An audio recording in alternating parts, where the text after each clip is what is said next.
Good afternoon. It's Friday, the 13th of March. I'm Erin Viner, and this is IBA News broadcasting from Jerusalem. Prime Minister Benjamin Netanyahu has launched a media blitz in an apparent last-gasped attempt to counter what seems to be a rising tide of support for the Zionist Union in the national elections held this coming Tuesday. The premier appeared on numerous networks, including Israel Television, which also interviewed Zionist Union leader Isaac Herzog. Both of the front-running candidates said that they are not interested in forming a national unity government with the other's party. In the final public opinion polls published today, as permitted by law, the recent trend revealing a narrow advantage held by Herzog was confirmed. According to a survey from Israel Television, Zionist Union will win 25 seats, 3 mandates higher than the ruling Likud at 22. The Arab List and Yesh Atid are tied at 12, while Habayit Yehudi has 11. Kulanu comes in next with 9, followed by Shas with 8 and United Torah Judaism 7. Yisrael Beitenu has 6. And with just 4 mandates, both the Meretz and Yahad factions are in danger of not passing the electoral threshold.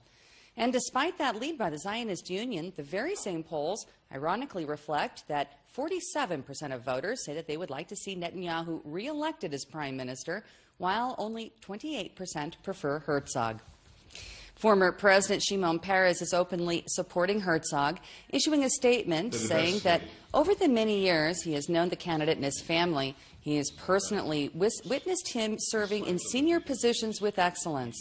According to the former president, his successor as the head of the Labour Party is a level-headed leader who maintains integrity while demonstrating responsibility and dedication to the public.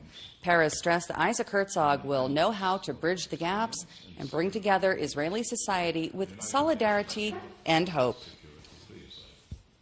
While out campaigning, Herzog visited Tel Aviv's Carmel Market with his Zionist Union co-leader Tzipi Livni. As the two navigated their way through the crowded outdoor venue yesterday, they spoke with several merchants and posed for photographs with their admirers before sitting down to eat lunch at a local restaurant where Herzog said that in the few days left before the election, it is important for everyone to work hard and not give up on even a single voter. In other news, police are recommending that the state indict Israel Land Authority head Benzi Lieberman on corruption charges based on sufficient evidence they say they've amassed incriminating him for having engaged in illicit real estate transactions. The police are also pushing for the prosecution of former member of Knesset Nachum Langenthal for his own alleged involvement in related criminal activity. Lieberman is suspected of using his position to help secure deals for a real estate company where he had previously been employed, and Langenthal serves as a board member. Dozens of activists from a variety of organizations are continuing their protest march to Jerusalem after setting out from Tel Aviv yesterday in an effort to place a spotlight on the hardships experienced by ordinary citizens. The protesters are hoping that many other supporters will join them along the way and plan to arrive in the capital on Election Day, March 17th. They are headed for the official residence of President Reuven Rivlin and intend to present him with pamphlets detailing crises in a number of sectors. The activists include representatives from neighborhoods, the community of the disabled, the National Student Council, public housing activists, and medical interns who say that they are all seeking the establishment of a more socially oriented government. The last debate in English of this campaign will be held at the Great Synagogue in the capital at 8:30 tomorrow night, sponsored by the Jerusalem Post. Arutz Sheva hosted a panel discussion earlier this week that focused on a number of issues, including the economy. Economic growth in Israel, Netanyahu has broken a record in the world. 9 years in government, every single one of his years, the economical growth has been positive. That's a world record. Those are the facts. Unemployment is at its lowest. Average salaries are growing every single day. You can't say everything is a catastrophe. What did Netanyahu do in terms of education? 3 years old kindergartens for free, dental treatment for free. Israel has one of the best medical systems in the world. I am here today alive because Israel has one of the best medical systems in the world. We've established a new medical school, a new university. These are things that have happened only in the past years. So I know it's not in fashion to tell people that everything's okay. Everyone talks about, we have money for everything. You know, if we give the budget to a lot of people on this panel, they'll spend it on everything. It's unrealistic. We have to spend 20% of our budget on defense. Most of Western Europe have to spend less than 2%. That means that there are limited amounts. What we have to do is we have to reverse an intolerable situation where for 66 years, those who contributed least benefit most. We have to reverse that. Those who contribute most benefit most. And the other half, which I think none of the other parties is talking about, is regulating. Is saying if you're giving a contractor the ability to build a really high building, you can also say, we will give you the land for free, but only if 15%, 20% out of the apartments will go to a national, I don't know how to call it, ma'agav, that the state can decide how to give an affordable housing to young couples, for example. You can also say that you will get the land for free if you will guarantee a price in which you're going to sell those apartments to the public. So I think so. You're saying yes, definitely. You're saying we will solve the problem of bureaucracy, but we also think that you need to have government intervention. Our plan is far more than just some kind of a campaign promise. We spent a full year in office doing all the legwork for a 2015 budget, which included an increase of more than 10 billion shekel to all the social ministries. 4 billion shekel increase to health, 3 billion shekel increase to education, 2 billion shekel increase to welfare. All of these things, Rachel, people want to listen to all the candidates speak and have the decency when people finish a sentence. All of those things lead towards bringing down the cost of living in all these areas. And the way you do that without raising taxes is something which has not been brought up here yet, and that is by fighting corruption. Corruption is everywhere. There are billions and billions of shekels out there, both in terms of government spending and in terms of the private sector, which you go after. This booklet right here shows where we take the 10 billion shekel from and how it goes back to your pockets and to your bank accounts and to your lifestyles. The current electoral system is flawed because it doesn't encourage support for the largest parties, which later shackles winning candidates in their efforts to form a coalition. This according to Professor Gidon Rahat of the Israel Democracy Institute, who also told IBA's Ari O'Sullivan that the system needs to be reformed. I'm talking with people, and they talked with me about the strategy of voting. And you know, I'm a professor for political science. I vote for the party I like. I don't ask myself too many questions. So, and that's how I think that people should vote for the party they like. Now, in order to educate me and you or whoever vote, they should have pressures to vote for larger parties, so they will calculate it. But in this system, many people vote according to some studies that were made. People vote, they want Netanyahu to be the prime minister, but they vote for another party that will push him to be more religious, more centrist, more. And you know, at the end of the day, Netanyahu might find himself with a small party because everybody wants him to be the prime minister. Everybody thinks that Likud should be the core, but people do not vote for the core. They will win anyhow. Let's vote for another party. And I think that's what Netanyahu feared in the previous elections, and I think it was realistic. The results weren't good, and his fear in these elections is again.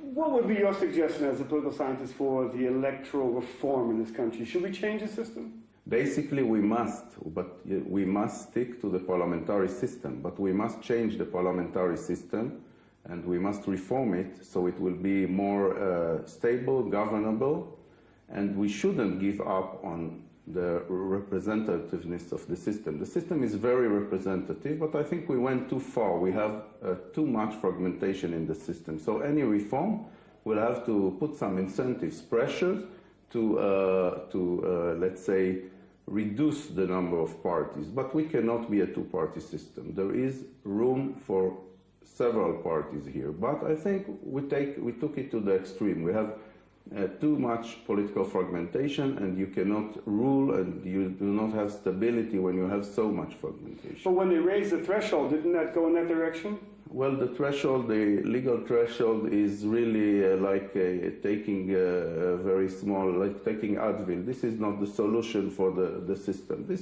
It made some change. I mean, you see the Arabs go together, there is some change there, but this is not enough.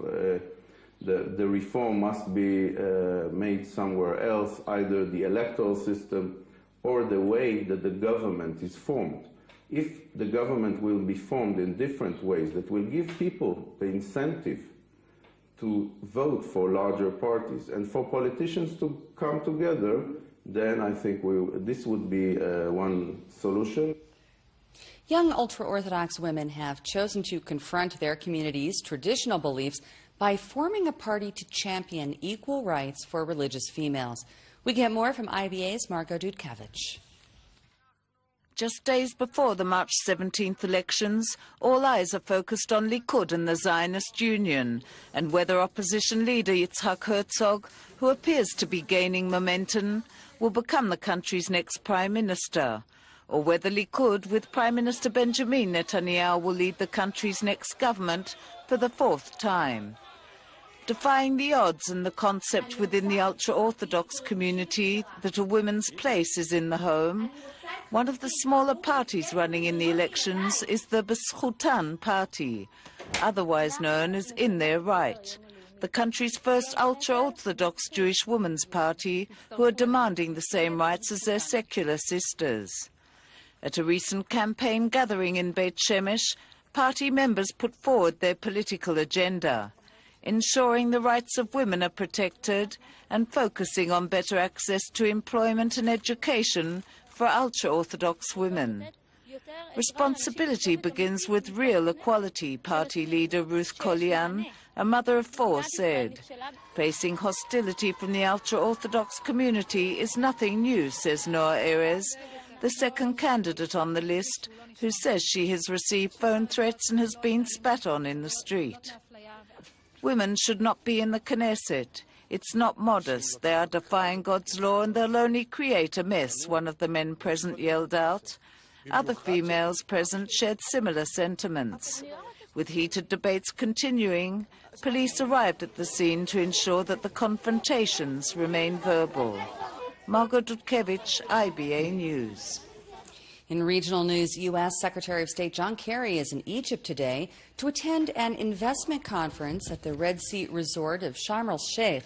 During an address to the U.S. Chamber of Commerce in Egypt, Kerry praised the government of President Abdel Fattah al-Sisi for his bold economic reforms aimed at restoring investor confidence and attracting greater foreign investment.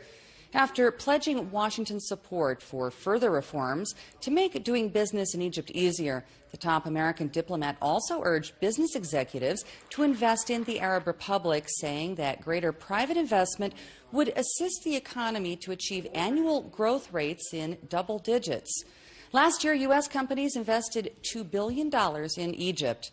Kerry stopped short of offering increased U.S. military support of Egypt, as demanded by Sisi, due to indecision by the White House over whether or not to affirm Cairo's progress on democracy and human rights or issue a national security waiver. Washington will have to do one or the other under the 2015 federal budget to unblock hundreds of millions of dollars in military aid for Egypt. In other news, Iran's Supreme Leader Ayatollah Ali Khamenei is now fueling the controversy over the letter sent his nation by U.S. Republican senators that threaten the future status of any nuclear deal signed by Washington and Tehran. Khamenei condemned the move as a sign of the collapse of political ethics and the internal disintegration of America's system, while expressing his concern over the ongoing negotiations because, he said, the United States is known for backstabbing. Speaking at a meeting with Iranian President Hassan Rouhani and other senior clerics, Khamenei also said that whenever his negotiators began to make progress, the American team became harsher and tougher. He then made reference to a Zionist clown who delivered a speech in Washington in a not-so-veiled jab at Prime Minister Netanyahu's recent address to Congress, warning that a bad deal with Tehran could lead to a nuclear nightmare. As the Syrian civil war enters its fifth year, 21 international aid groups are sharply criticizing the United Nations Security Council for not having implemented 3 resolutions that were passed last year aimed at boosting humanitarian assistance to civilians in the war-torn Arab Republic. The humanitarian and human rights organizations delivered a failing grade to world powers, as well as the broader international community. Speaking in New York, UN Secretary General Ban Ki-moon acknowledged the sense of abandonment increasingly sensed by the people in Syria and said that the world's nations are incapable of taking collective action in a civil war because of divisions between them. Since the start of the conflict in 2011, more than 220,000 people have been killed and over 1 million wounded. Nearly 4 million Syrians have fled and registered as refugees in neighboring countries, while another 7.5 million residents are estimated to have been displaced within Syria. All told, the United Nations believes that more than 12 million Syrians are in need of humanitarian assistance. And in further efforts to raise awareness over the tragedy of the civil war, the UNICEF representative in Turkey says that it is the Syrian children who are the most at risk. Today, UNICEF estimates that 14 million children across the region are so negatively impacted by the conflict and are in need of assistance. The risk is to lose a generation of children. Those who left Syria very young, those who were born outside Syria, and over 100,000 children since the beginning of the conflict were born outside Syria. The fear, the perception of insecurity, seeing loved ones being killed or being maimed or being injured or disappear. And so it creates a very particular framework and a wrong framework in which children are developing at the moment. 8 suspected Islamist militants were arrested in Spain this morning. In pre-dawn raids at 4 separate provinces, security forces searched properties in Barcelona and Girona in the northeast and Avila and Ciudad Real in the center of the country. According to a statement from the Interior Ministry, those arrested are believed to have been planning terror attacks in Spain, as well as recruiting fighters to send to Syria and Iraq. As part of its recent mission to crack down on Islamist militants since the Paris terror attacks in January, the Spanish government has so far arrested 21 suspects. In preventative measures to stop Europeans from joining the Islamic State in Syria and Iraq, European Union nations have agreed to heighten scrutiny of summer's travelers who meet criteria indicating that they could be terrorists or Muslim foreign fighters. The decision will go into effect in June and was made during a meeting of EU interior ministers. It was later announced by the session's chairman, Richard Kozlovskis of Latvia, who said that the risk indicators used to single out the suspects are still being drafted by European Union officials and member states. Here at home, and turning to sports, and some 26,000 runners took to the streets of the capital this morning for the 5th annual International Jerusalem Marathon, including our very own IBA's Aryeh O'Sullivan, who participated in the 10K and brings us this report. Records were broken at the Jerusalem Marathon today, not in finishing times, but in the number of participants, with over 26,000, the most ever, running, including over 2,200 from abroad. The winner of the full marathon was Tadisi Dabi from Ethiopia, who crossed the finish line at 2 hours, 18 minutes and 20 seconds. Impressive for the grueling marathon in this hilly city, but over 2 minutes short of last year's record-setting win. A new women's record was set by Joanne Keegan from Kenya, who came in at 2 hours, 45 minutes and 55 seconds, shaving over a minute from the previous record, and that entitled her to a double prize of $1,500. Jerusalem Mayor Nir Barkat, who also put on his running shoes for the half marathon, praised the uniqueness of the city for racers. Just over 1,000 runners took part in the full marathon, with half of them from abroad. The half marathon drew many more, but the bulk of the runners were in it for the 10-kilometer and 5-kilometer run. The routes took runners past Jerusalem's most iconic venues in a day of nearly optimal marathon weather. We are six from the States, and one son is doing the whole marathon. 2 children are doing a half marathon. My granddaughter is doing the 10K, and we are going to do the 5K. The marathon shut down major streets, but there were no reported traffic jams, as it appears most drivers avoided the city, leaving the participants to run down Jaffa Road, through the old city and across town. Residents of the city lined the route to cheer on the runners. It all culminated at Gan Saker amid a festive atmosphere made secure by Israel police. The Jerusalem Marathon may not be the most prestigious in the world, but it certainly is one of the most beautiful. Aryeh O'Sullivan for IBA News. In local finance, the shekel today increased in strength against all major foreign currencies. And due to the closure of the stock market on Fridays, here's a look at the closing numbers for the week.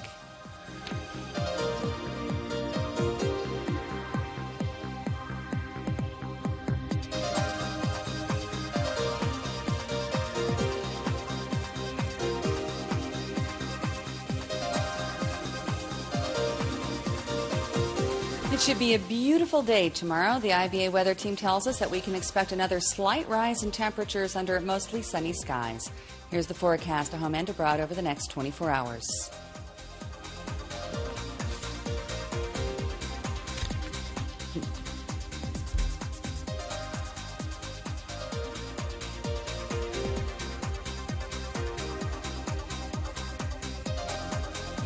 Thank you for being with us this afternoon. This programming note before leaving you, as part of our election coverage on March 17th, in addition to our daily news at 4, IBA English News will be bringing you a special election night broadcast next Tuesday at 11:30 p.m. with all of the early results.